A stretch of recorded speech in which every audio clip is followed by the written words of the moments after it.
Our next guest says it's high time to talk about Plan B for confronting another collapse of the worldwide financial system. So joining us from Calgary is the author of The Missing Link, Why Monetary Systems Must Fail, Dr.Petra Beck. Good morning, Petra. Good morning, Pat. How are you today? Very well, thank you. Petra, before we get to Plan B, in your opinion, how did we get to where we are currently on a global scale in the economies? Because of a failure of addressing issues that should have been addressed a long time ago. This crisis was in the making for decades. We have outsourced jobs on an enormous scale for decades as well. People were using their homes as instant tellers because the banks made it very easy to lend. And as we all know, manufacturing and other valuable industries were outsourced. So being in the age of technology and giving away rights that we have acquired over almost centuries, you might say, it was not a good thing to do for the overall health of Western countries. Okay, so against that background then, and I do want to get to some of the rights you're referencing because I know it's part of your solution, but did central banks around the world do their job? Well, based on past experiences, governments and central banks in sync, actually. Usually central banks, as you know, should be independent. In this case, that concept collapsed.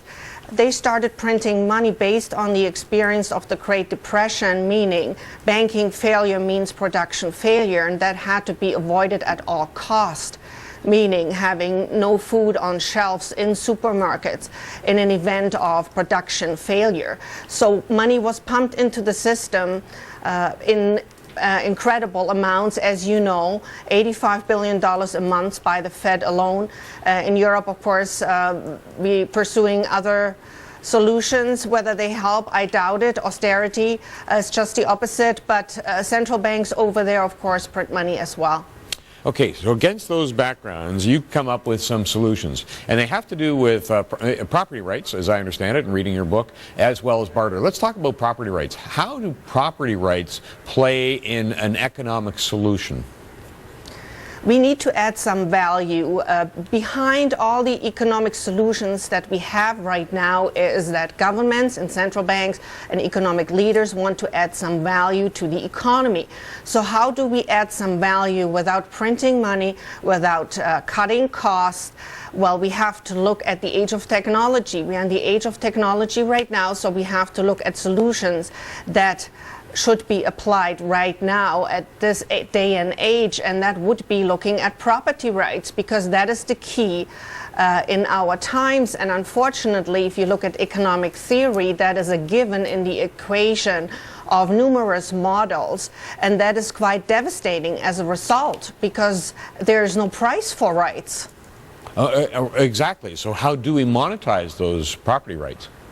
Well, I've been working on this for over 20 years. I've even written my dissertation about this subject because property rights have been discussed in economic theory, unfortunately not at universities itself, but purely theoretically.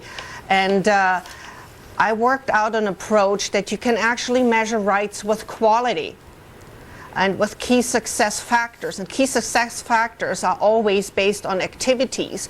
So it would be an all-embracing approach based on human performance within companies, between companies, that would enable us to measure property rights. It's very easy. We can do it because we live in an age that is able to use computers. 100 years ago, it would have been merely impossible because we are looking at matrix calculation. We are looking at a highly mathematical problem, but there is a solution.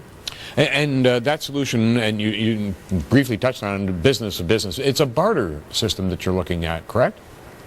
Well, yes, I'm putting this extreme word at it because a lot of people might say, and that's why I'm adding this on right now, barter, what do you mean with barter? Apples against oranges. I'm not talking about that. The barter system is focusing on human performance only, meaning that what is being neglected right now, because the system is run on a cost approach.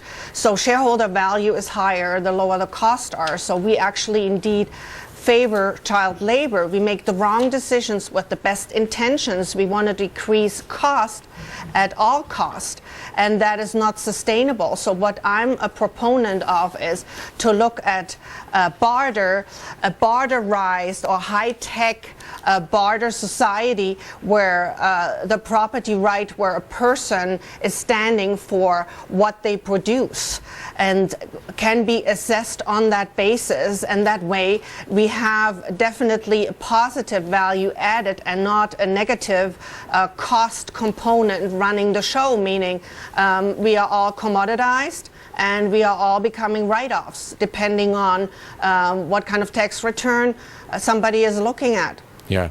Doctor, a pleasure to chat. Thank you so much. You're welcome. Have a nice day. Thanks, Michelle. Joined by Calgary by economics expert and author Dr. Petra Beck.